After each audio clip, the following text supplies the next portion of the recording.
Hello and welcome to episode 1384 of The Sleeper and the Bust. It is Tuesday, March 4th. I'm your host, Paul Sporer. Joined this afternoon by Justin Mason. Justin, good day, sir. How are you? I'm doing well. TGFBI in full effect right now. Mm-hmm. Potapalooza coming up this weekend. So make sure you're subscribed to the YouTube. It has been just a hell of a week. And I don't know if I'm going to survive it, but I'm going to try my best. Yeah, and obviously you're working hard on your pitcher projections and getting those done. You said you got most of them done. Yeah. So that's great. I mean, I know we've been saying it They're every updated. They're updated on the Patreon. So and fantastic. I will make sure that there are breakdowns for auction values for every 4-bet by this weekend. So if you are a Patreon subscriber for the projections and for the ranks, they're all on the Patreon right now. That's awesome. That is absolutely fantastic. Well, we've got some news and notes to go over before we get back into outfield, and we want to cover a bunch of outfielders today. So let's go ahead and get started. But let's start with the news. This one, we knew he was going to sign somewhere, but I think people were betting on him going back to the Mets after they had a few injuries. But no, Jose Quintana is going to go to Milwaukee. Such a Milwaukee type guy, right? They do so well with this type of player. This sort of, they collect a bunch of fours and they turn a couple of them into threes every year. Wade Miley, Eric Lauer, Aaron Savali after the trade last year, who they still have, of course. So Quintana's penciled in as the five. Just get a collection of fours and fives and try to turn them into threes and fours, along with usually an ace or two. When they had Burns and Woodruff, of course, that was awesome. Now they've got Freddie Peralta, who's more of like a firm two than I think an ace. And then we'll see where Tobias Myers goes. I think Nestor Cortez is a firm three. And then Savali and Quintana are in that 4-5 sort of range. Quintana to the Brewers, how do you feel? It's a deep league situation, which is what you and I play the most. Is he on your board? Probably not, but I mean, streaming good matchups, especially if they're on the road. I don't have a problem with that, but I just not a guy that I'm necessarily going to even be drafting in a 15-team league. I don't love the park change for him. And Let's say he was amazing last year, though. Quintana put up a 375, 125 ERA whip combo in 170 innings with 10 wins.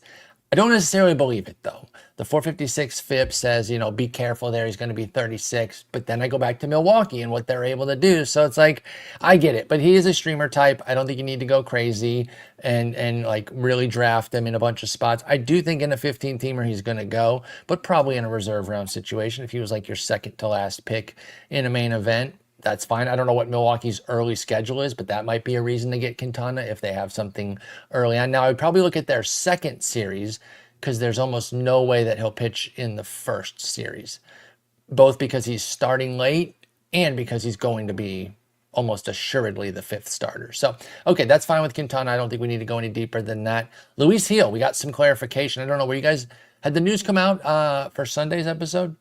yeah, we That he was talked hurt. about him. Pretty Okay, much but taking him off my board at this I was point. gonna say it wasn't set what was happening though. It was, hey, there's trouble brewing.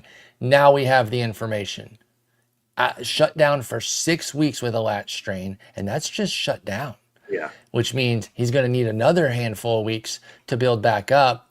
I'm with you. 100% off the board in NFBC universe with no IL spots, and barely on the board with IL spots. I guess if I can stash him and Luis Gil's price tanks, I could maybe get behind it. But other than that, man, I'm out. And his guy I liked last year, he paid off brilliantly for me, but it's a fade this year for Luis Gil. And it sounds like you're just furthering him off your board from what you said on Sunday. yeah. I projected him, or I dropped his projection to 100 innings, and And that that might dropped him. be aggressive still. Yeah, that Might. dropped him out of my top 100 pitchers or starting pitchers. So Yep. yeah, I'm I out think on I think that's Gil, necessary. I unfortunately. dropped him from 54 to 120 in that next update. We'll probably go out today when we're recording this March 4th in the late afternoon, early evening, and you'll see him down at 120, and you'll hear this, or you'll read the same thing that I said about I'm out in the NFBC and I might take a shot in an IL league if the price is like virtually nothing. This one's a bummer, dude. This guy can't buy a break. Chase Stillwater out 3 months with sports hernia surgery. injuries have ravaged him. This is a really appealing prospect for Cleveland. If you're not a prospect person that keeps on top of everything, he's a big time power bat who can just tear the cover off the ball. I mean, he can be a dude. But a bunch of foot injuries, foot and ankle injuries have bogged him down to this point. And now we get a big core injury where the sports hernia surgery is going to take him out again for at least 3 months here. This just really stinks. He really wasn't anything but like a draft and hold type, pick maybe late in there if you were speculating on DeLauder maybe winning a job in spring or coming up early. But how do you feel about him in Dynasty? I know you play some Dynasty stuff. This has to ding him because it's another big injury for Chase DeLauder. Yeah, I mean, this is, it goes back to the old saying of prospects are suspect until proven otherwise. Why I don't invest heavily unless I'm rebuilding in a dynasty league in prospects. So because you just never know what could happen. And this is very like eerily similar to my boy Bradley Zimmer, who just like could not stay healthy, had a lot of talent on Cleveland, but just wasn't able to kind of pull through in the end. So I'm not giving up on him. And if you are a rebuilding team, maybe this is a good buy low opportunity. But that being said, like not much you can do for this year. I think his chances of making a major league impact are probably September. It would be August, September at the best. But don't forget about him. He is Chase DeLauder, somebody who could circle back around and really, if you can establish some health, the talent is there. But health has been remarkably elusive in his early pro career. And that will transition us into outfield here. Part 2 of our preview. We talked with Joe Arico on the Thursday episode, got into the first 2 tiers. Again, we're following ADP here. And it's not 100% perfect because I did an ADP poll and then I made the list here, and obviously that's going to shuffle around. And we usually mention where guys are going anyway. We start with Jazz Chisholm, who we did discuss at third base. I definitely don't remember from the third base preview, so you don't have to give you all your thoughts on him as a player. People can go listen to the third base episode. But do you prefer him as a third base or outfield? Obviously, it's early enough in the draft that if you're taking Jazz, you're kind of setting him in one of the spots and then potentially moving him based on your draft. But where do you prefer him, third or outfield? I mean, I think I prefer him in the outfield, but it doesn't really matter. Like you said, like you're taking him early enough in the draft where you're just locking down a spot. He gives you a lot more speed, which is something you typically look for in the outfield as opposed to third base. And so I feel like if you put him at third, then you're really having to get a power-based outfielder, which is harder to do, I think, as the draft kind of goes on, unless you go for like a Jorge Soler type. So sure, I kind of prefer him in the outfield, but it's fine at third base. Wish he had second base eligibility because I think he'd be amazing there, but we'll see if that maybe happens down the road. That could materialize. That's not out of the question there. In fact, wait.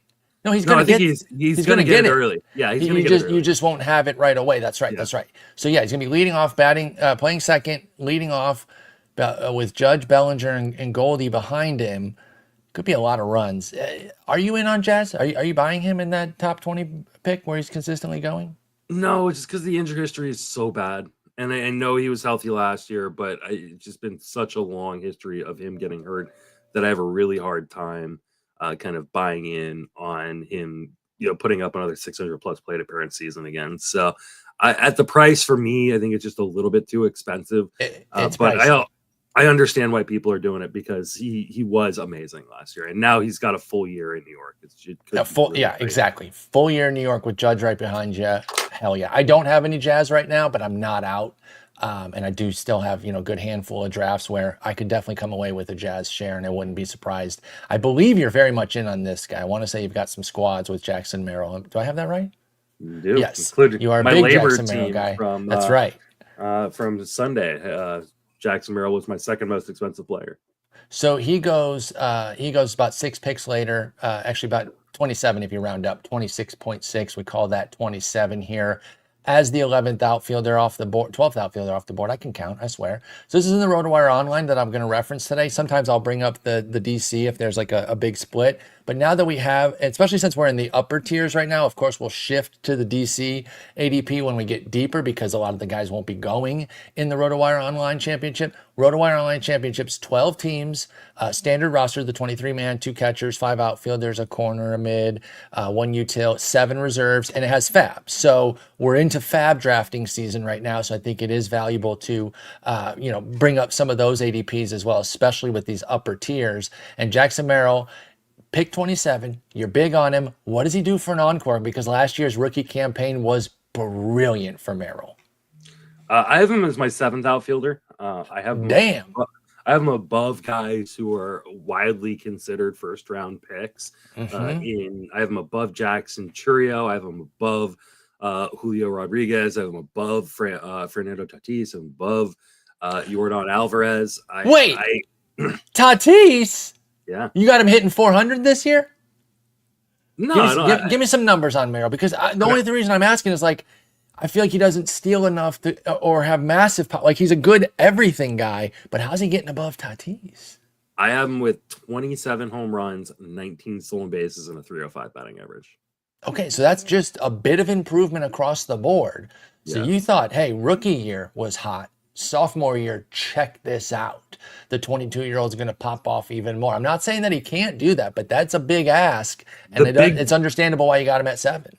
The big difference between a guy like Jackson Merrill and a guy like Fernando Tatis, who play on the same team, is the plate appearances.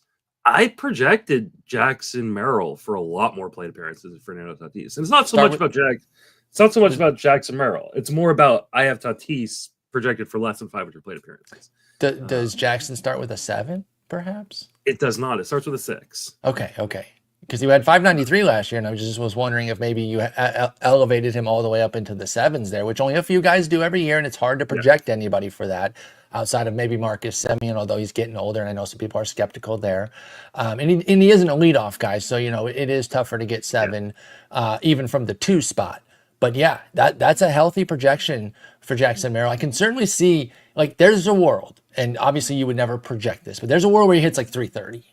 Right? Like that, like one of those great seasons where everything's just going, the BABIP's in the 350, 360 range, and all of a sudden he's hitting 330 with pop speed and just gobs of runs and ribbies. That is certainly in the cards, but you've got him for a very healthy projection here. I can't really blame you.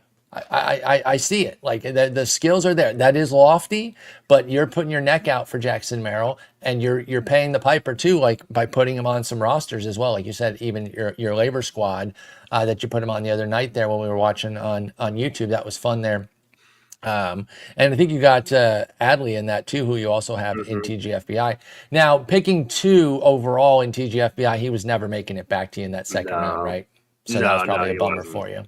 Yeah. All right. Well, I respect that. You are going out for Merrill here, and I like it.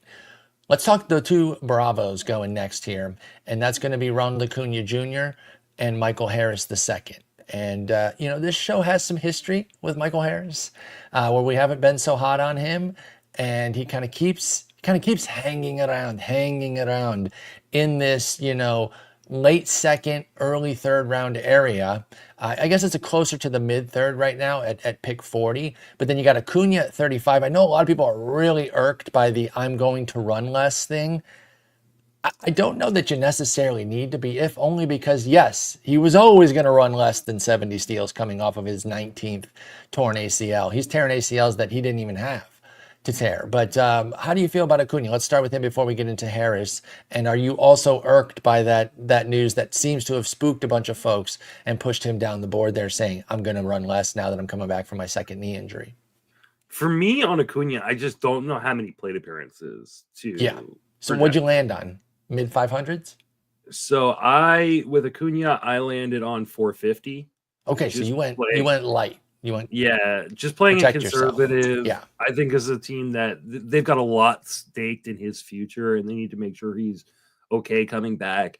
And it may actually end up being more than 500, but maybe the first 50 aren't very good, and you don't necessarily. That's a good point too. So, I just felt like I wanted to play a little bit more conservative, and I talked about this earlier today on the Fantasy Pros podcast. Is like it's really hard to roster a guy like Acuna so early in a draft. It sets you up for so much failure. And like the whole reason, and I talked about this on I think it was the Beat the Shift podcast I was on last night, because I'm apparently doing 6 podcasts today for the next. Are you promoting a movie?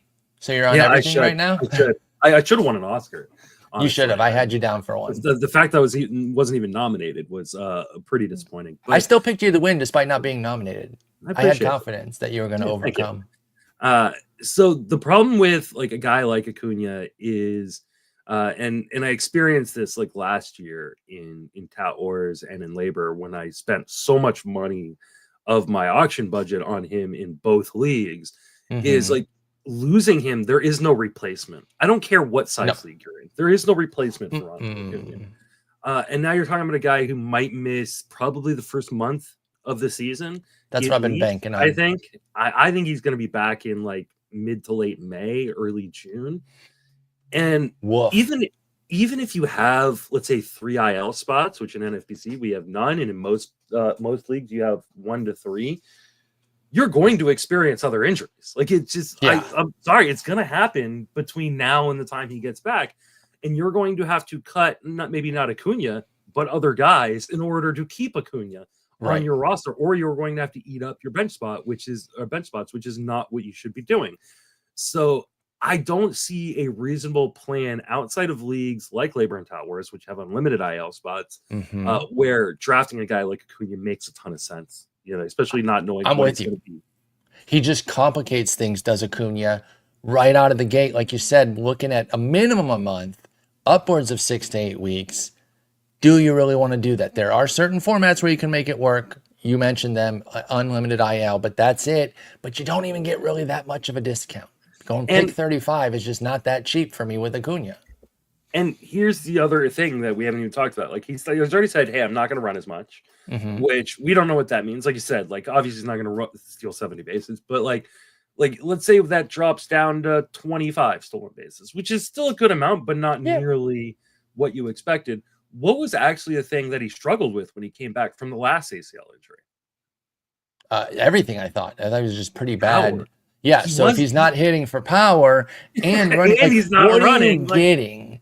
Yeah, it is just such a big question mark. Why isn't there a bigger discount then? Is it just the allure of one of the greatest players that our game has? Yeah. I mean, he had one of the greatest fantasy seasons of all time. Ever, so, He hit 337 during that season, too. I mean, it really was one of the greatest fantasy seasons ever. 41, 73, 337, with 149 on the runs, 106 on the ribs. Okay, I guess that still just has a gravitational pull that still brings people to him at pick 35, 36, but not me. I can't get there. Let's shift to his teammate, Michael Harris II. Again, we've had some trying times with him. We've not really been in on him as a podcast, and I'm curious where you're at. We didn't talk too much about him last year. Again, kind of underwhelmed. Played 110 games, was part of the injury brigade there in Atlanta, missing time. Went 16-10 in the time he did play with the 264 average, so not bad for 470 plate appearances. But again, despite a couple disappointments here, because he did end up going 18-20 with a 293 in 2023. He salvaged it. He did. But he was an early second rounder, if I recall, that year. This year it's moved down a little bit, but he still feels a little too expensive for me. Where do you come out on Michael Harris II? Okay, so let me throw you a few numbers, and you tell me which one seems out of place. Okay. 441, 539, 470, and 630. The 630, is that a projection for him this year? That is a projection on his plate appearances by multiple projection systems we have on FanGraphs.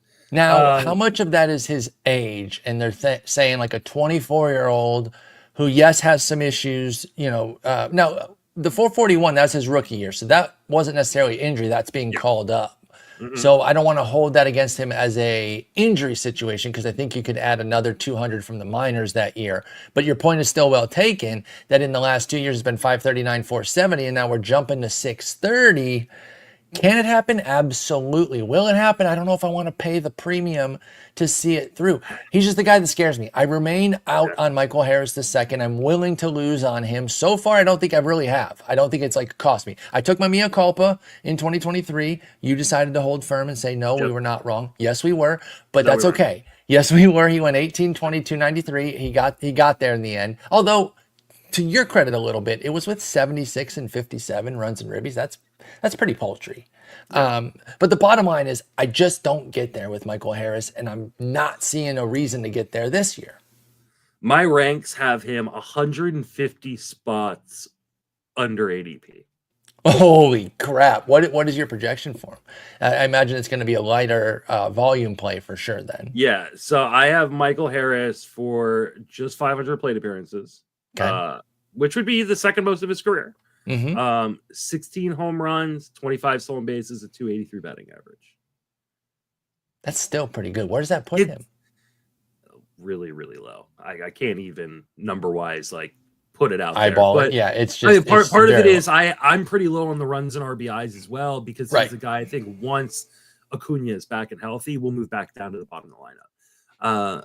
And we've only got him 5 right now. The Profar is going to lead off, I think. Yeah. I don't think it's going to be Harris filling in that No. leadoff spot there. And so he could be back down at like 8. right, absolutely. Once Acuna is back, and so especially for me, once like, Drake Baldwin pops off. And we still have all the same issues that we had previously, which Yes. is he swings outside of the zone too much. Yes, he is a good or at least league average in zone hitter, but he's almost a 40% O swing guy. Like he does not understand the strike zone, and until he figures that out, like yes, he's going to play because of his defense is so good and the contract that he's on, but like he's never going to be a 650 plate appearance guy because he does not have good judgment of the strike zone.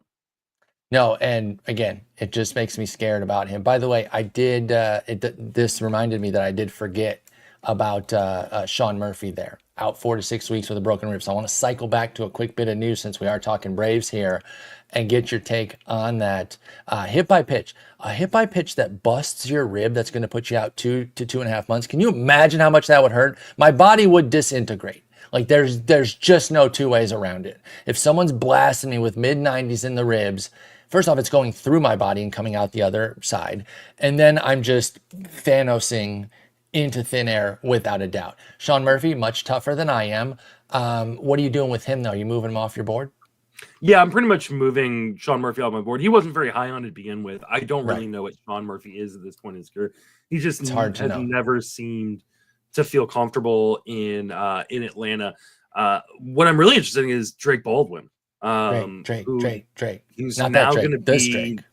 Yeah, he's now going to be the starting catcher in Atlanta. And if you don't know who Drake Baldwin is, go look at some of those minor league numbers. Like he was really, really good in AAA last year. 334 plate appearances in AAA, 12 home runs, a stolen base, 298, 407, 484 triple slash with just a 16% strikeout rate. So he is a guy that I think could be really, really valuable at the back end of your drafts if you're looking for a cheaper catcher. I got kicked out there for a second. You did say he's going to be the starting catcher. Not guaranteed yet. He got to win the job. I do too, but I'm just saying, you said it as if it was set in stone. He still has to win the job, Drake Baldwin, but a very intriguing prospect. The one spot where I did get Sean Murphy was with my boy Greg in a DC, and we got Baldwin as well.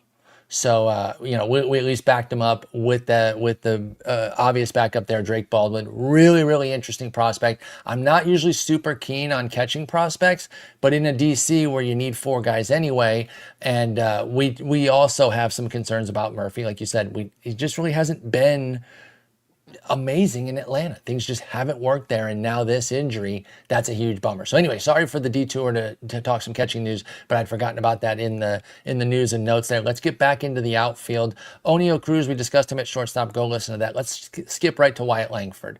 Now, you were pretty big on Wyatt Langford last year, not as high as everyone, but he was one of those guys that you were willing to take the shot on if he fell a little bit past ADP. So you ended up getting some shares, even though he's a big helium guy. There were a few drafts where he actually dipped below that big helium spike, and so you were able to get him. It took a while, but in Roto, you don't really care, right? If it starts poorly and finishes great, whatever the bottom line is what matters. And he ended up going 16-19 with a 253, 74 runs and ribbies. So not the most amazing season, not the big projection that he had, but all in all, pretty good with a big finish there in the second half. He went 11-11 in 62 games after going 5-8 in 72 games in the first half. What does Wyatt Langford do for an encore? And are you in this year at pick 37? Yeah, see, that's the problem is Wyatt Langford's season is kind of playing itself out in his ADP. Like earlier in the offseason, like he was like actually a fairly nicely priced guy, right? Yep. Like he was going in the 70s, and you're like, okay, yeah, this is a great spot ticket. Now, Eh. like he's going in the like he went in the beginning of the third round of my TGFBI draft. Like I think he's gonna be going in the second round in some main event drafts. Like I that to could me see is it. People are way going to reach too out for expensive. him. Yep. Yeah. Sorry to interrupt you, but yeah, you're definitely right there that there's going to be his min pick for White Langford right now in the last 10 OCs is 31. And I think that's going to easily start with a 2 and it could start with a Yeah. 1, like you're saying. And we're going to talk about some guys in the next tier that I love that they're starting to get pushed up, and I have them above Wyatt Langford. Okay. I'm talking about Lawrence Butler and Brenton Doyle. Yes. But their ADPs are starting to get out of control too. So like, Mm-hmm. I don't see myself ending up with Wyatt Langford in any format this year. I don't either. I think he's good. I do This too. is another one. I'm willing to lose on him. Now, I like him more than Harris because I said that same exact phrase. That's the only reason I'm referencing Harris is I said that exact thing about willing to lose on him. I do like Langford more than Harris, and I think he's going to have a good season, but I'm just not quite ready to pay the premium. And it is more because of other players I like than anything against him, which is what you're saying as well. What about this next guy who actually he might not be a rookie anymore. I'm trying to see James Wood. Did he expire think his he's- rookie? I He believe did. he's still. No, Oh, 336 plate appearances. Wow, I forgot how much he played. So, okay, so he played about a half season last year, 9-14 with a 264, and he barely scratched the surface, it seems, because this guy is just uber talented. He's also, someone that's revving up as draft season gets going. His believers are going to start pushing his price up. Now he's down at 55 right now, so already more affordable than a Wyatt Langford type. 48 to 66 is his range in these 10 drafts. He is cheaper here than he was in the DCs than when I pulled the DC data.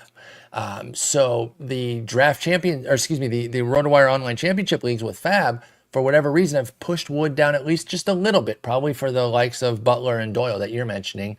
But where do you come out on Wood here going into his first full season after a pretty solid debut, I would say? I'm very intrigued by Wood. Here's the thing, like I think he is still kind of an unfinished product. Sure. And so I do know that you're gonna get some speed from him. I think he can steal 20 plus bags fairly easily. And I have Wood stealing 22. I think he's gonna hit for average. I have him for a 265.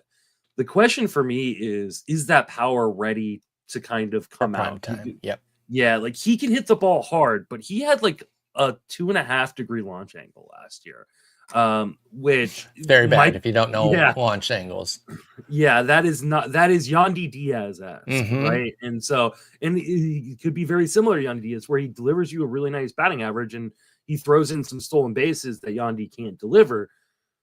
But I don't know if the power is ready to take off. I think it will at some point. At some point, we're going to be drafting James Wood in the first round of fantasy drafts. I just don't know if it's going to be next year. And so do you want to pay for that now? I don't know that I'm going to pay for it at its current price. I don't think that's out of pocket to say that. He's a guy that at that price point, I'm not totally out on it. But like you said, now he's starting to match some other guys that we like, and we're going to get to them momentarily in Doyle and Butler. And if that's my chance to get them, I might lean toward them, and I'll get your thoughts on them in a moment. We have to start with Teoscar Hernandez, who goes into the next tier here. And these tiers are I'm just splitting them up after a handful of players. There's nothing that's really separating them because it's not a big dip in ADP to go down here to Teoscar. In fact, in these OCs, which is not what I pulled the original ADP from, Teoscar's actually going higher. He's actually 49 to James Wood's 55 pick. But Teoscar, he's getting a lot of buzz. Now, I will say, I love Teoscar. One of my faves. And part of it is influenced by the fact that I got to sit behind the on-deck circle in Houston for a game against Toronto. And this was back when they had everybody. They had Teoscar, Bo, Vlad, Even Kevin Biggio was there for naming all the junior or the sons of former big leaguers. Semyon and Teoscar was so cool. He was so nice to us. And hey, that it doesn't mean I draft him like higher because of it, but I have a favorable outlook toward him because he was a really cool dude and John with us a bit, having a good time. And so I want him to be great. But I will say this price point's a little lofty for somebody that is still striking out about 30% of the time, right?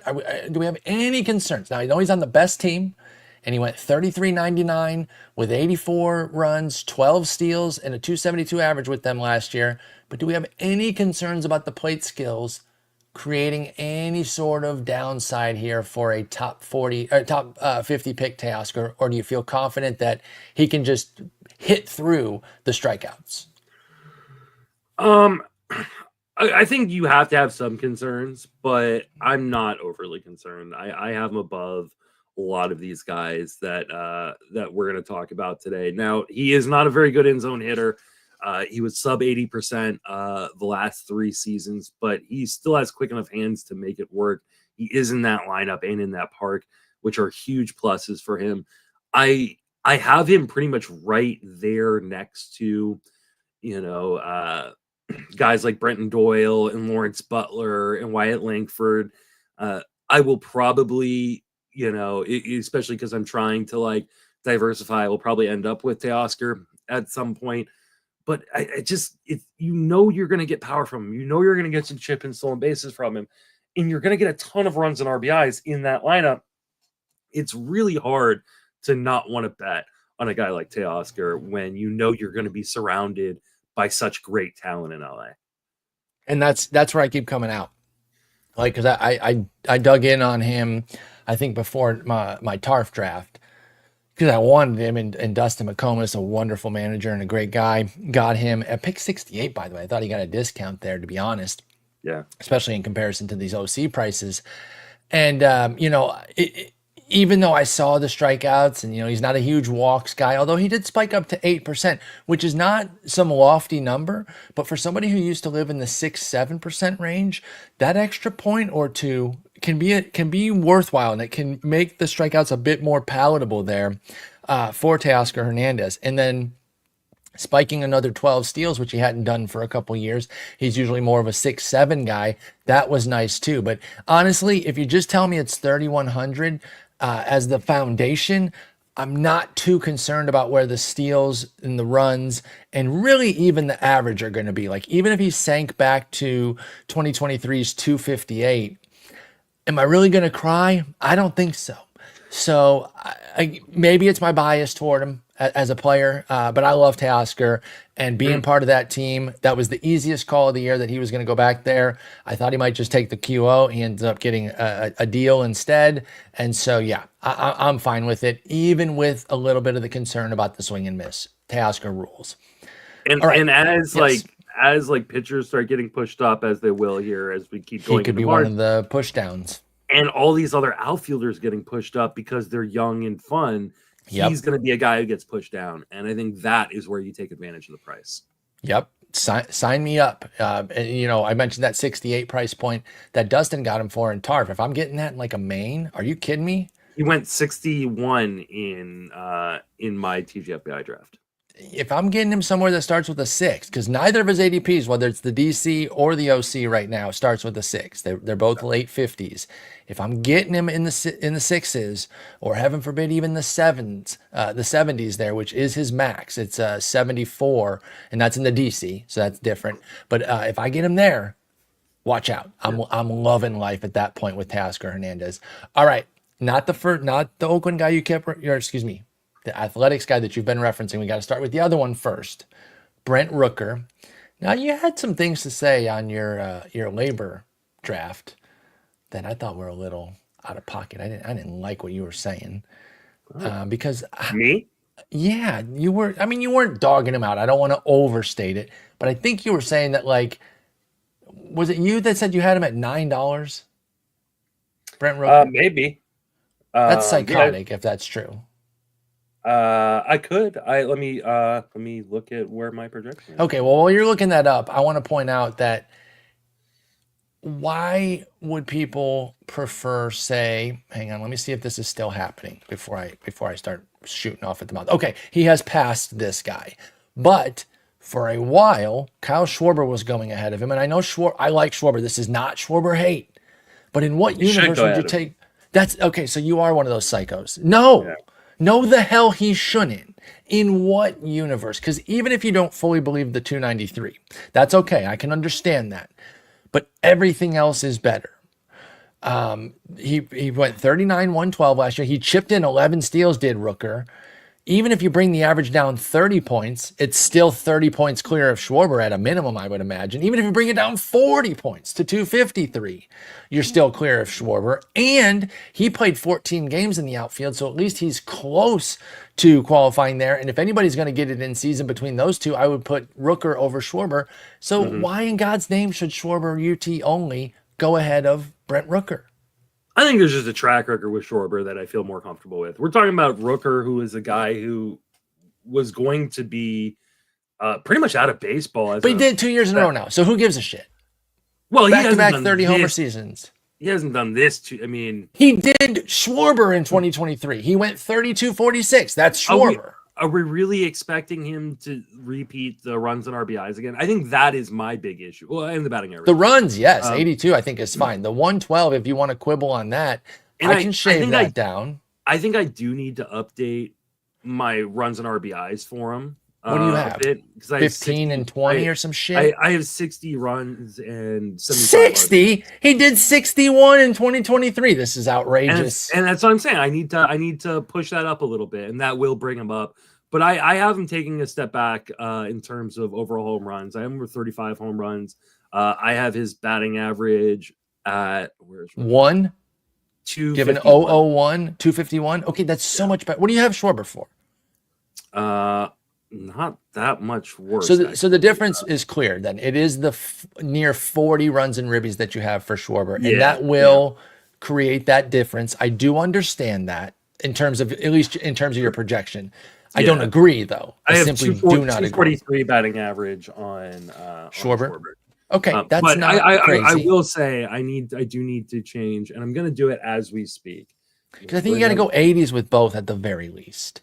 That's a solid lineup. Yeah, it's not a banging lineup, but you love the next guy we're going to talk about, Lawrence Butler, of course.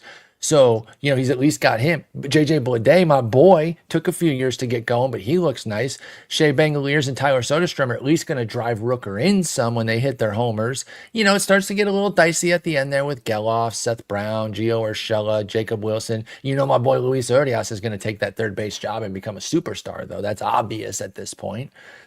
I'm joking with that. We've talked about Urias, and Justin's made fun of me for still being a fan, but hey, one more year. All right, so the beauty of this sheet that Tanner Bell has created is that's how quick it took me to that's fantastic. All of my hitter ranks, and by doing that, it moves him up from Rooker up, if I can find him. He went so high you can't even find him. To the stratosphere. He was so low. It took him from a $9 player to a $15 player. Okay, $9 was criminally disgusting, and which brings him right below Lawrence Butler, Wyatt Langford, all those. Now we're talking. We are talking. Okay, we can move on then. I appreciate that. Thank you. Let's go to Butler, the king. You talked about a couple guys that are really starting to zip up the rankings, and I mentioned that they're actually getting into Wyatt Langford territory, and Lawrence Butler is one of them. We'll get to Brenton Doyle in a moment. Lawrence Butler is surging. He is getting believers left and right. In fact, his ADP right now in the OCs that we're looking at is damn near James Woods, 55 to 56, Butler being the 56, with a min of 38, which is actually 10 points lower than Woods' min. So in particular rooms, somebody's like Butler quite a bit more than James Wood. Now, I don't know if that's, in the draft where he went 38, Butler or Wood could have gone 39. I don't know. But you get my point. 38 min is pretty crazy. Teoscar's min in the same time period is 35. So talk to me about Lawrence Butler. He had a massive second half last year, and I got to give big shouts to my boy Greg. Second mention for him. He deserves it, though.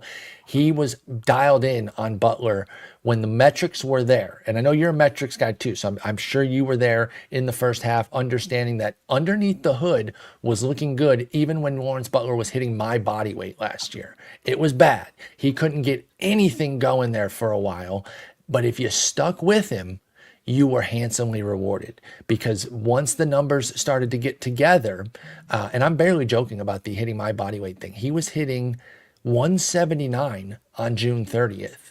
And again, under the hood looked great. And from July 1st on, Lawrence Butler went 302, 346, 597 with 2014. He did 2014 in his last 301 plate appearances. And you know that sets us up for the very dangerous but always fun double extrapolation 40-28, baby. Is it happening this year? Talk to us about Lawrence Butler.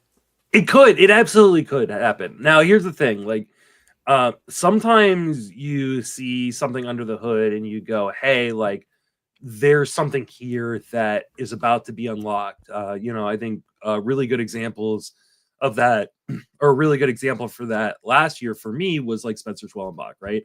Yes. And we'll talk about him during SP. Yeah, yeah, we will. We're going to talk about him a lot. We might have a Spencer Schwellenbach episode. Episode 2 of the starting pitchers is just 3 hours on Spencer Schwellenbach.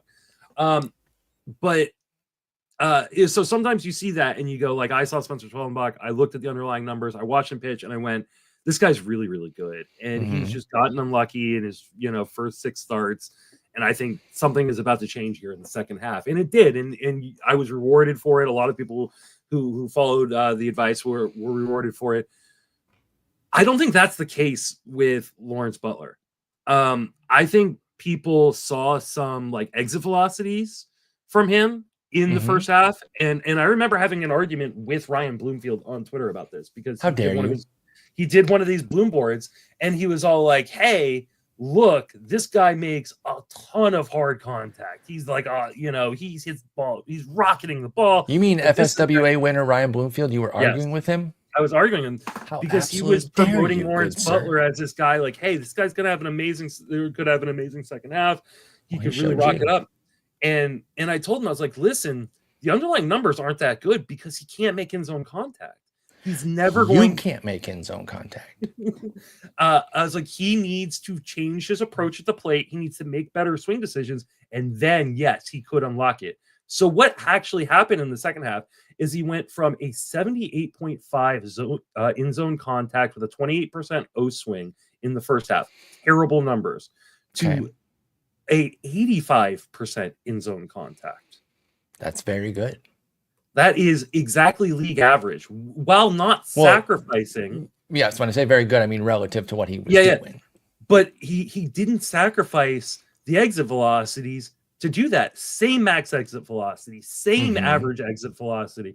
His barrel rate went up. It almost doubled from 6.5% to 12.5%. Like, he made a massive change in the profile of his hit tool. And Butler, that's the god. The Butler did it. Oh, do you think anyone said that? I got to be the first to say that, right? The Butler did it. Yeah, okay, thank you. Yeah. I have to be. There's no way that anybody's come up with that. Thank you very much. I'll take that. And so for me, like, what he did was he got more aggressive in the zone. He went, listen, when this is in the zone, I'm going after it. And he really improved his overall hit tool.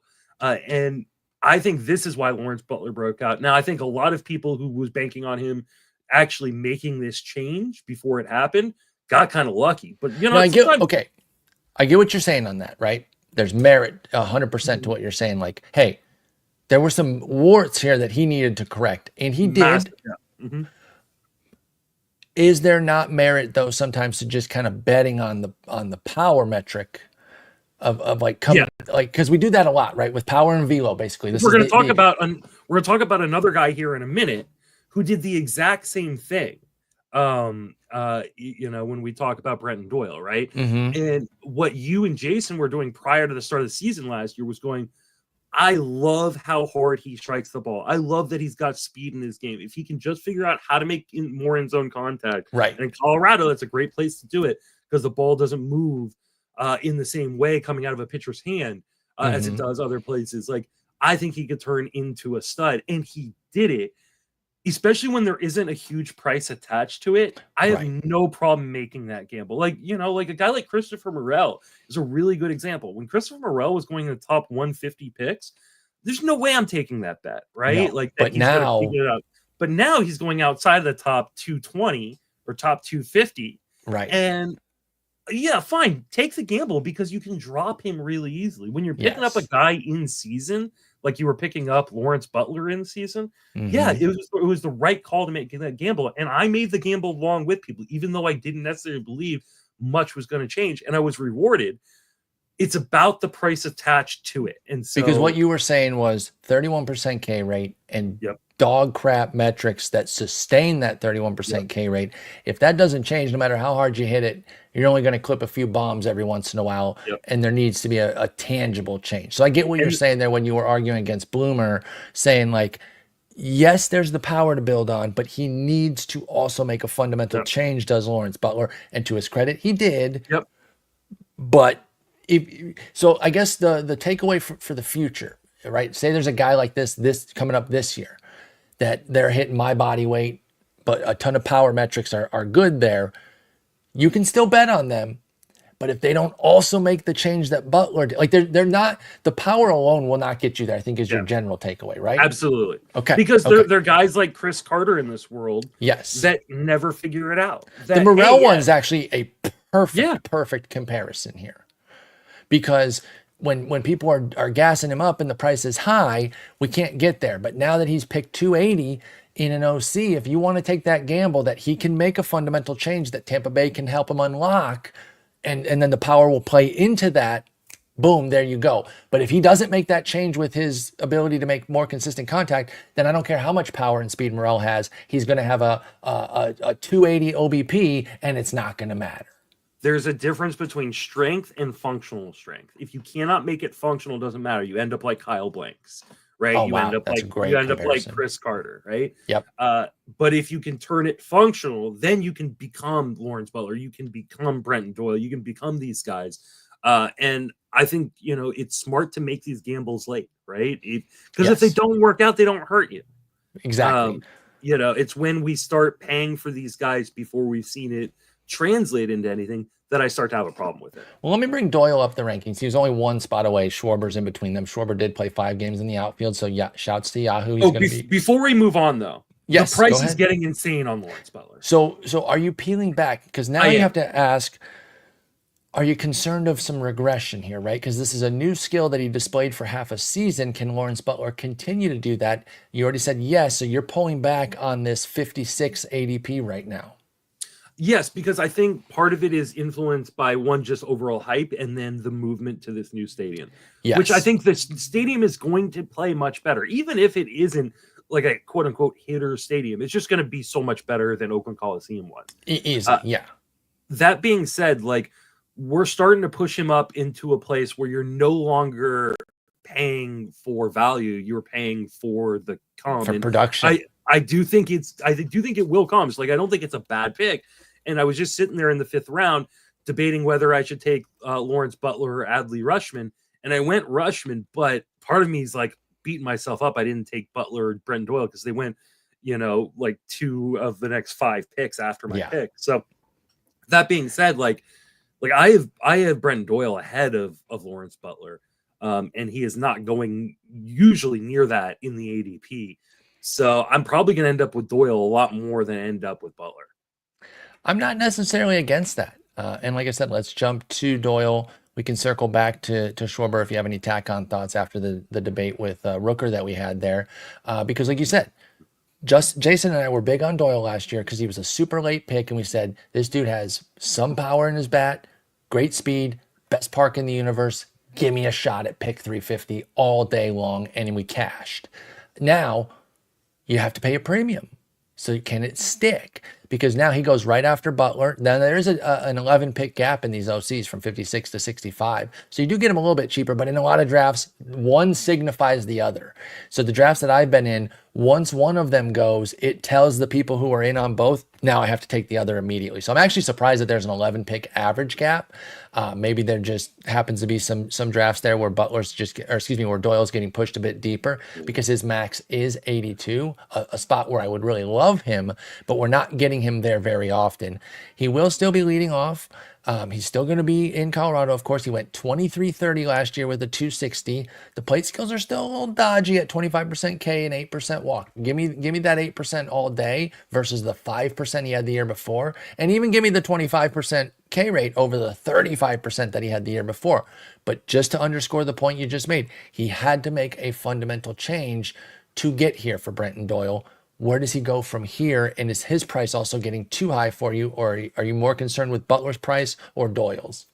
I'm definitely more concerned with Butler's price. I feel like Doyle isn't getting the love that he should be getting. I feel like his price should be skyrocketing too. It is raising, but just not to the level of Butler's.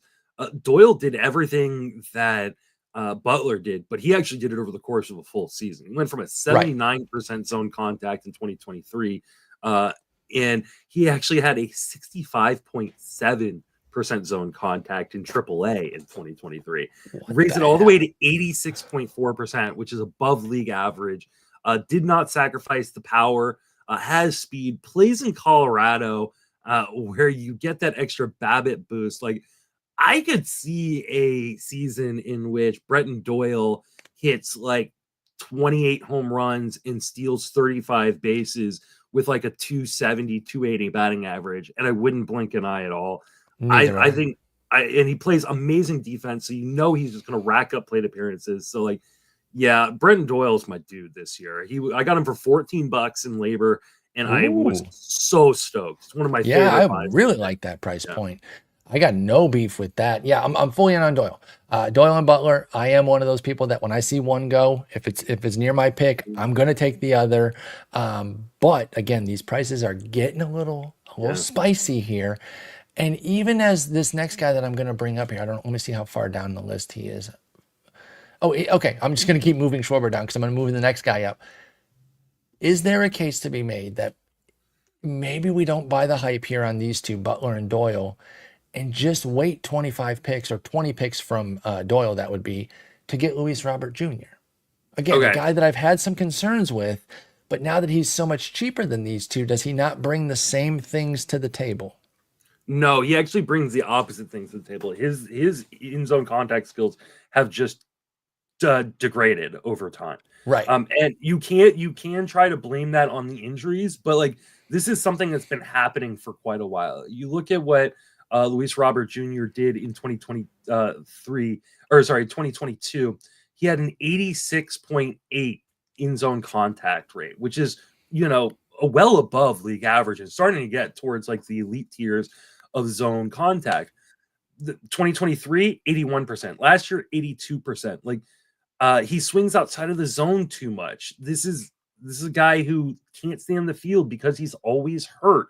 He plays on one of the worst teams, technically the worst team in Major League Baseball until history. They show it, yes. Yeah, like this is not a good scenario for him. Now, at this point, like you're getting a huge discount from where he used to go. I remember when he was being taken on the 1-2 turn second round, main event drafts. Like I think it was our main event draft in Vegas together, where I believe it was Michael Govier took him at like pick 15, 16 in that draft, and everybody was like, okay, yeah, I can understand that. We're ways away from that at this point. Like, I don't think he is the same player that he was at that point. Now he's only 27. It is the age 27 season. Magic. There is a lot of talk that he could get traded at some point. I was going to bring that up. Some point. Lots of things can change. And the price point is now at a point where you can go, hey, it's worth the gamble, but I still think you can get better gambles. That's fair. With better skills. I think the underlying skills scare me a little bit. He went 14-23, did Robert Jr. in 100 games last year. But did strike out 33% of the time, a career worst, 7% walk rate, lame. Actually, second best of his career, and the 9% was only in 56 games back in 2020. So, that's actually an improvement, and it's still pretty lame. No one's really geeking out over a 7% walk rate. And I will be clear that when I compared him to Doyle and Butler, you were right. They have a green arrow next to their plate skills, and he has the red arrow next to red arrow next to his. I just meant in terms of power, speed, goodness. That he's also done anything better than either of them have done with that 38-20 season, right? Like we've not seen that kind of power from either Butler nor Doyle. But again, I was only asking the question as like a thought exercise because I still don't get there. Even at the discount, I take Butler and Doyle at their premium versus Luis Robert Jr. at pick 84, 85. I just can't get there. And I'll play devil's advocate though, if you want. Go ahead. Yeah, absolutely. So here's devil's advocate. He's been banged up. He's healthy right now. Mm-hmm. So far through in spring training, we're talking about a guy with an 80% contact rate, and not his own contact rate, an overall contact rate, which is like 13 percentage points higher than it was all of last season. He's swinging less. He's walking at a 12% rate, which is something he's never done. He's only striking at a 25% rate, which he hasn't done since rarely done that seasons in 21 and 22. Mm-hmm. I'm not saying like, hey, it's only 27 plate appearances. I don't want to like go overboard, but let's keep watching because I was gonna say follow it all spring because that's a key metric is strikeout and walk rates. 3 weeks from now, we're going to be doing main event drafts. And if these numbers are still in line with where they are, maybe it's time to say, hey, Luis Robert could be back. Okay, now that would be huge. So I will continue to monitor it. I'm still going with other guys. And I said we'll get to Schwarber, so we will. But the guy we're going to talk about after Schwarber is the main reason that I'm not taking Robert. And I'll just say it's Seiya Suzuki. We'll get to him in a moment. But I do want to talk also Schwarber. Got in the waiver draft. I was so geeked for you because I love him. This podcast has been very pro Seiya Suzuki over the years, and I'm even more pro this year. But we'll get to him in a moment. We got to give Schwarber a little bit more love here. I was giving him a little bit of a tough time just because in comparison to Rooker, I'm just gassed on Rooker. I will freely admit that. But like you said, the one key phrase that you said about Schwarber that I cannot deny, and I do agree with, track record, baby. My man has been putting up season after season of quality work. If you are looking for a bankable 30 to 40 homer season with 100 ribbies, actually with 100 runs and then somewhere between 90 and 100 ribbies, let's say, because it's been 94, 104, 104, and a dog shit batting average, then Schwarber's got you. Now, he did hit 248 last year, which in this universe, 248 is not too bad, especially when you went in 197, 218 the 2 years before that. So to draft average around him because he also brings the at-bats with it. Now, this is an advantage where in batting average, obviously it counts your at-bats. His plate appearances are approaching 700 last year at 692 and over 700 the year before that at 720, but the at-bats, 573, 585. Those walks do help mitigate some of that batting average damage. You should still draft as though he's going to hit 2.25. And if he spikes another 248, sweet. But you're paying for 4,100, 100 with a bad average. We know that you like him a little bit more than Rooker, although you moved Rooker up a lot more than Rooker. I was trying to save you because I think you're wrong to like him a lot more than Rooker. A lot more. He had 5 games last year, which does get in-season eligibility in certain leagues, and again, we'll get Yahoo eligibility. In some leagues, it doesn't. No, it really doesn't. I will fight this next year. We should not be ranking on Fangraphs based on 5 games eligibility. There's very, very few leagues that use 5-game eligibility for preseason, only in season. Well, no, but Yahoo uses it. Yeah, I know. We just in season. No, I know, but we're not using. No, Yahoo uses it preseason, don't they? No, 10 games preseason. Oh, well, then maybe we shouldn't be using it. We shouldn't be.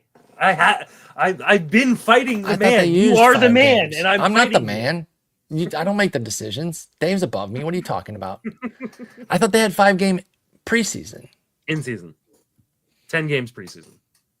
Okay. Well, he's not going to qualify there. Then pardon me on that. I said that earlier. Rooker will though, which makes Rooker better. I'm not even joking. Rooker's better, dude. He's a much better hitter. You don't think he's a better? Now again, yes, he is a better. I'll grant you the run ribby difference because 100 is where Schwarber's been the last 2 years, and that is bankable. Even if Rooker's 85, you're still talking 15 on each side, and maybe more because it was 110 runs and 108 runs the last 2 years for Schwarber. Rooker is a better pure hitter. He is a better So pure hitter. at what point does the batting average start to overtake those runs and ribbies for you? I think it depends on where you have Schwarber's batting average. Well, where do you have it? Because it's 248 last year, 197, 218 the 2 years before that, but 266 the 3 years before that. I have him at 243. And maybe I am a little bit high on that. Maybe I think that's a little aggro. Maybe like 235 or something. Yeah, like I would bake in something in the 230s just so that I feel so that in my mind when I'm drafting Schwarber, I'm still piling on the average to cover it. And if I get a 240 something, I'm sitting pretty at that point. I will do that. Let me adjust this as we spoke. Yeah, just shave a couple hits off of there and then see how close we're getting. All right. I'm gonna make it 233. Okay. And then see how close they are. Throw it into my projection software and wait for my Google Doc, which is 74 million page or Google. All right. So then that drops Schwarber to a $22 player. That's still more than you got Rooker. Yeah. Runs and ribbies, that's a big difference. $21 player. Okay. Which is still more than Rooker. And I can't deny 15 plus runs and ribbies. I guess my thing for me, at least, is I do think that there's a world where Rooker drops another 100 ribs. I think that athletics when lineup I is updated fine. my projection, I put him at 95 RBIs. Well, where do his extra steals? How many steals did you put him down for? He had 11 last year. Rooker? Yeah. 3. Okay, I don't know if he's going to do 11 again. What'd you put Schwarber? For steals? Yeah. Probably like 3. 4. Okay, I'm just asking because like 4, 2, 3 different. It's the run. It's the run difference. It is the runs. I've got Rooker for 75 runs, and I have Schwarber for 109. That is the difference, 100%. I think that's a little light on Rooker. On Rooker, 82 you think I should last give him year. like 80? I think he could set another career high. I think it is tough to give a 32-year-old or 30-year-old another career high, but see, this is what I love about my projections is I can keep reworking them. That's a competent lineup. I'm not going to sit here and be like the Athletics are better than the Phillies because that's dumb, and I would not say that. I will give him 83 runs, and then we will see what happens. It's still going to be Schwarber, but I think it's going to be much closer, and I can get behind that. I've moved you enough to stop complaining. Yeah, I do think the A's are getting better, though. I think they're getting better because of Rooker and Lawrence Butler. Like, right. It's not like don't you dare sleep on JJ Bleday. I love JJ Bleday. I drafted him as well. Okay, I also really like Shea Langeliers. Yep. And I think Tyler Soderstrom is a little bit underrated. It's actually I agree. Okay, so that moves him up to Rooker up to being a $16 player. It doesn't get him up to Schwarber. That's okay though. It pushes Rooker over Anthony Santander. It pushes him over Lawrence Butler and Wyatt Langford. I've done my job. I feel good about what I've done here today. Now, Rooker is DH only and util only in most leagues. At least in Yahoo, he actually is outfield eligible with 14 games. I do think there's a chance that he'll get it in season, though, in places that only need 5 or 10 games. I think he's going to play another 15 to 20. The hard part is we're back to a year in which there's a lot of UT only players. Yes. Like where I drafted Shohei Ohtani 2nd overall, right? So that puts you in a pickle. I can't draft Schwarber. I can't draft Ozuna. I can't draft Rooker. Like all these guys are now off my board because I don't know if and when they're going to get that eligibility to be able to actually use them. No, I can't disagree with that at all. That part is definitely tough. But okay, I've made some movement here for Rooker. I feel good about that. Let's go to our boy Seiya Suzuki. Like I said, I'm fully in. I've never doubted him. We've had some ups and downs, usually just injury related, right? Because he usually, for whatever allotment of games we do get from Suzuki, they're often quite good. The problem is we still haven't seen a 600 plate appearance season stateside. It's been 446, 583, 585. 20-something bombs, 280-something average. He had 16 steals last year after just 6. the previous season, 6 for 13. So I think the new steal rules, it took a year to help him, but they did. I'll probably put him down for 8 or 9. I'm not banking on the double digits repeating. I don't need it to though. I think the real upside with Suzuki is playing time. If he can finally stay healthy and get to 145, 150 games, 600 plus plate appearances in that Cubs lineup, that's where I think the value comes from. 280, upper 20s homers, upper 80s runs and ribbies instead of 70s, with your 7-8 steals. If he spikes 16 again, sweet, but I don't need it. I just think he's really steady. I love Seiya Suzuki, and I'm fully back in this year. What say you? I pretty much have him projected for the same stat line as he had last year. So That's a fine. few more than 20 home runs, 15 stolen bases, good batting average. It is a volume question for Suzuki. Like, And there's no reason to put it in your projection yet, right? He Yeah. hasn't done it. He's 30 years old. I understand that.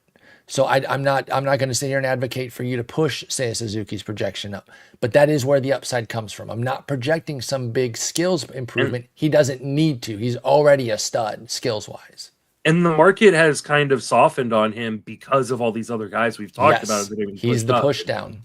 So, like, I feel like he is a value in the market right now. And like I said, I got him, I think, for $12 in mixed labor, which I was stoked by. Like, I felt like, hey, this is a really, really good value, especially when Lawrence Butler's going for $20. Is there an $8 difference between those two guys? I don't think there is. I don't necessarily think there is, and I say that as somebody who just gushed over Butler for 20 minutes. So yeah, I'm with you there. Fully in on Seiya. He's around pick 90. In fact, whatever draft I have selected here, because how NFBC will say, oh, it's Tarf. Yeah, I got him in Tarf. I have him everywhere. Like, he's one of my most rostered guys so far this year, Suzuki. And I'm not going to stop because, again, like you just said earlier about these guys that are getting pushed up, he's one of the ones that gets pushed down. There isn't a ton of hype on, say, Suzuki. So I'm ready to kind of keep pushing with him. And, hey, the Kyle Tucker move, even though you guys, you and Joe, tamped me down a little bit on my Kyle Tucker love for what Wrigley can do to him. It's not like he's going to be a piece of crap. And it's still a huge addition to that lineup. Yeah. So I'm really excited for what Seiya Suzuki could do with his runs and ribbies. Just stay healthy. That would be the key there. And that's going to be the key for our next guy if it goes in the order. I think it does. Oh, no, it doesn't. Sorry, Trout's in the next tier. Why is he all the way down? I'm moving Trout up. We're talking about him today. Because he's up right next to Suzuki in this ADP here. He goes at pick 95 to the 89 for Suzuki. We'll get to Santander in a moment because he's supposed to be after Suzuki anyway. So sorry, I'm readjusting these again. I know I pulled the ADP some time ago, and so it's out of date. Trout, again, way worse than Suzuki in terms of the volume, but we know that he's a mega stud. He looked like he was coming alive again last year.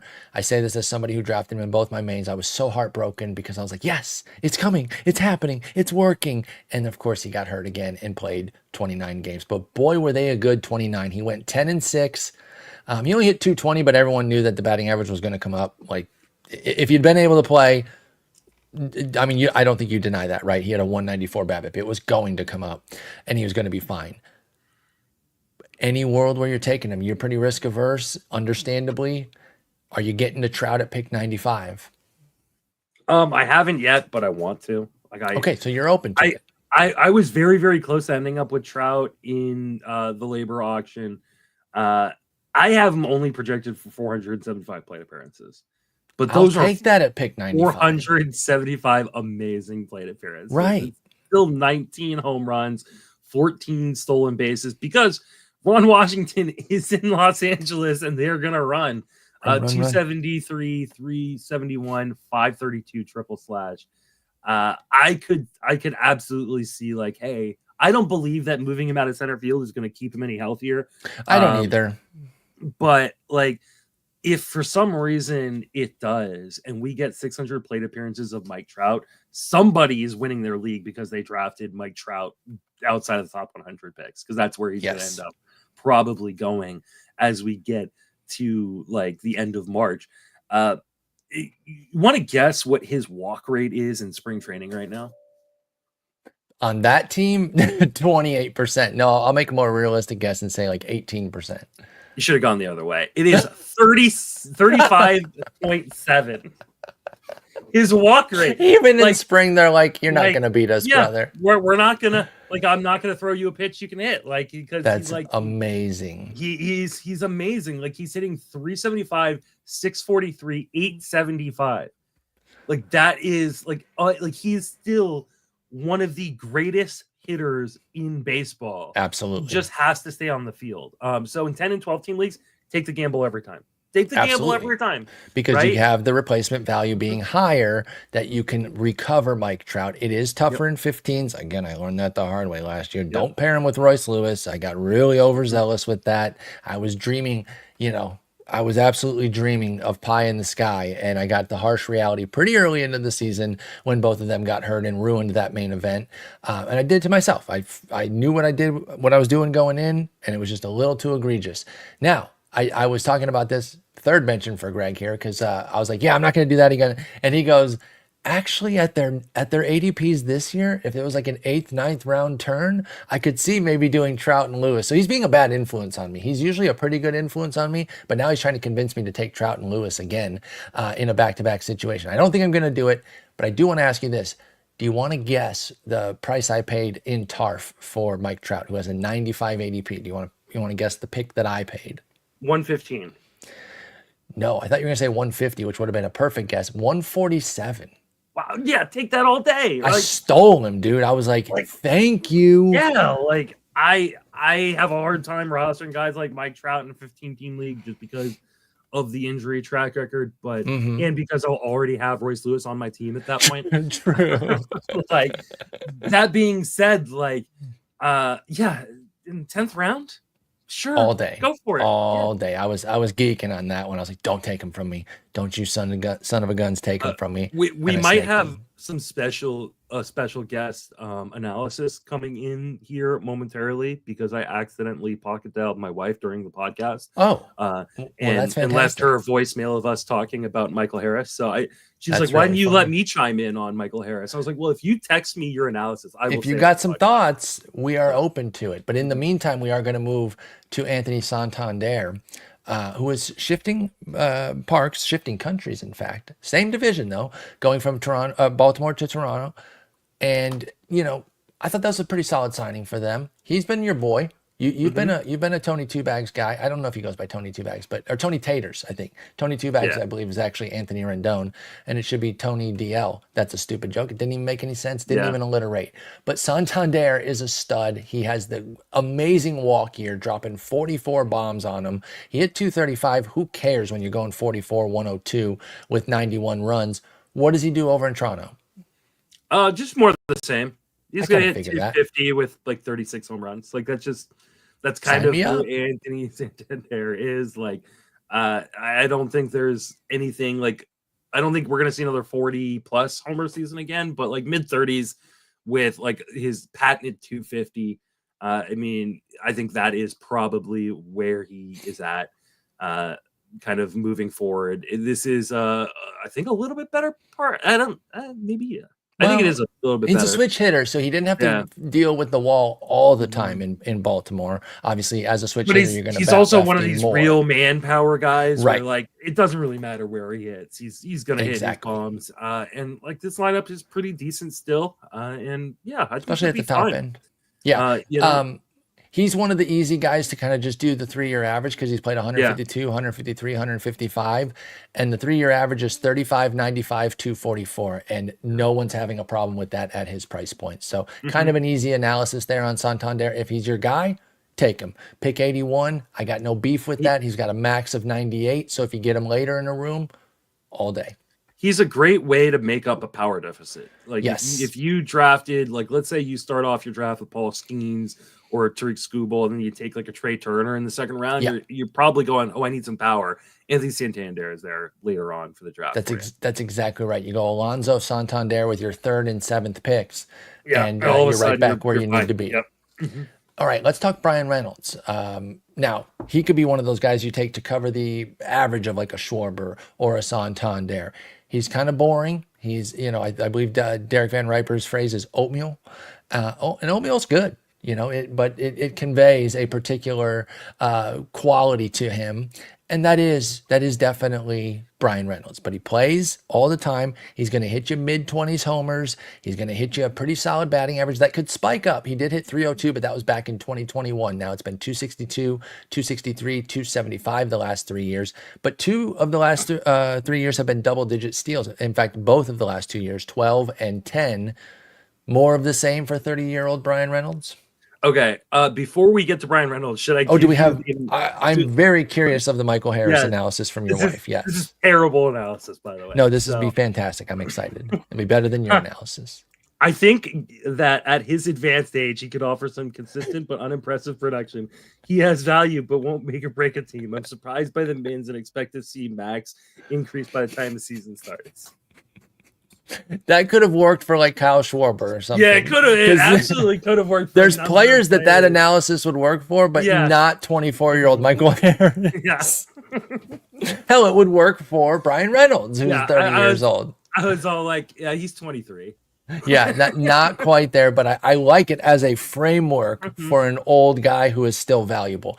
But Not that's losing my job to Danielle anytime. not quite yet, not quite yet. But what do you do with 30-year-old Brian Reynolds? Again, it's pretty easy to say more of the same. I suspect that's kind of where you're at. The analysis actually could have worked for Brian Reynolds. Absolutely, he's gonna be 30. He's another one of these guys who could get pushed down when pitchers and spring trendy picks get pushed up. So, are you comfortable paying for the? Let's see, it would be 98 ADP on Brian Reynolds. Yeah, I think I'm fine with it. I think he's just a perfect kind of glue guy in a 15-team league. In a 10 or 12, I'm probably passing on him for flashier options. But we're talking about a guy you can pretty much book for 24 home runs, 10 stolen bases, a 270-ish batting average, decent runs and RBIs. Like, he is just kind of a perfect glue guy in the middle of your outfield. Yep. He fits a particular build too. If you're trying to make up on some average without hurting either or any of the other categories, that's where you pivot to. So if you do have Alonso and Schwarber or something like that, where you just stocked up a bunch of power and you want to balance it out a little bit, his batting average is not amazing, but it's solid, and he's just solid across the board. Is Brian Reynolds. All right, let's finish it off with Cody Bellinger, and then we'll get more outfielders going on Thursday. He's moving over to New York, going to be a Yankee. And I know that there was some hype last year, and it was all right. Let me pull up the numbers here. I didn't have them anywhere, so I don't fully remember Bellinger's numbers offhand. Oh, it was another missed time. He missed 32 games for the second year in a row, 130 games. 18, 9, 266. So not bad, but he didn't follow up the big breakout or the big rebirth year of 2023. So where do we go from here? He's going to be 29, coming off of back-to-back seasons where he's missed 32 games. I imagine that you have to reflect that in your projections and have him for somewhere in like the 560, 570 plate appearance range. But what does he do in New York? Does he pop off? I think he could. I think it's all about health with Bellinger. I would like to say that Danielle followed up her text message with, "Oh, I just Googled him and he is hot. So I'll take him in the second round." Well, there you go. Money Mike looking hot. So now you got to take him in the second round. So that being said, like on Bellinger, I think he could pop off. This is the perfect park for Cody Bellinger. It's a fantastic lineup as well. He looks healthy in spring, but it's about staying healthy throughout the season. I think part of the drop off last year was he was just banged up quite a bit, only played 130 games. If he can find his way to 140, 150 games in Yankee Stadium, like I think you could have like a 30 to 30 15 season with a good batting average.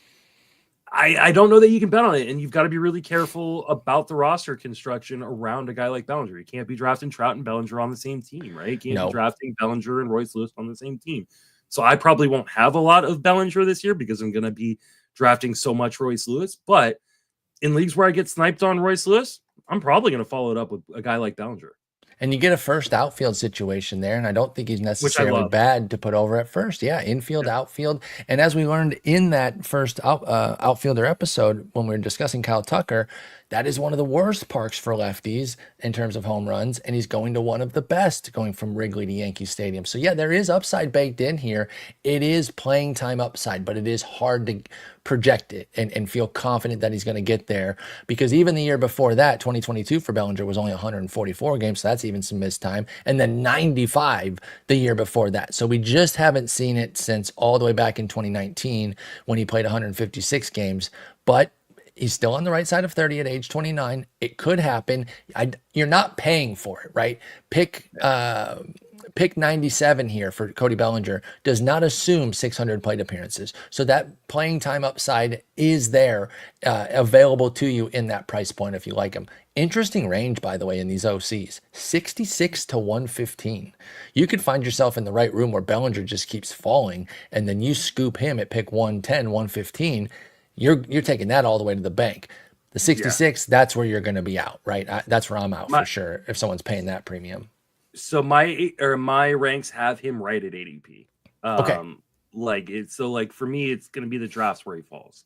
Yep. If he falls in a draft, I'm all over it. If he doesn't, okay, I'm going to pivot to somewhere else. Yeah, and I'll be comfortable losing out on him, but he's not off my board or anything like that. I'm keeping tabs on Bellinger for sure, and I'd love to see a healthy spring. So far, it's been a nice spring. It's obviously very limited plate appearances, but good production so far. He could thrive in New York. All right, we'll cap it there. Outfield part 2. Definitely got at least 2 more parts, maybe 3 coming up, because outfield's just so deep, and we love talking about them. So we might need to do a mega episode at some point. Yeah. Yes, I might have to hit a 2-hour beat there just to kind of really dig in here, so we're not doing 15 episodes on outfielders. Because there's still tons of like star level and star adjacent type players to talk about. So maybe it's the next one. Maybe it's Thursday's episode, depending on what our time availability is. But until then, Justin, I will talk to you later. Good luck in TGFBI. Of course, everyone wants to impress the boss. So you're already in round 5 and I'm waiting for my third. You want to know what my average pick clock is so far? Like 14 seconds, I'm sure. 0. I have been on auto draft for every single pick so far. Look at you.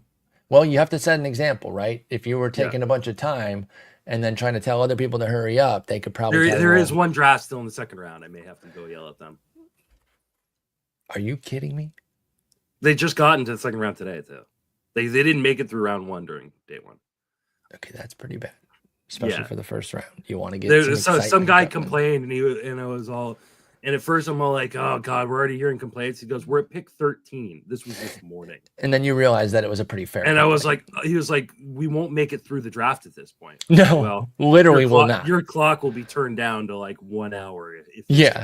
So no, mine's at a fine pace. I got no beef with the folks in my draft. We are at the end of the 3rd round. I've got Mookie Betts, Jarren Duran, and Blake Snell from the 12 spot, and I feel quite good about that. So I'm sure we'll talk about our TGFBI drafts as they evolve. Otherwise, we'll be back Thursday talking more outfielders. Justin, great talking with you. Take care. Take it easy.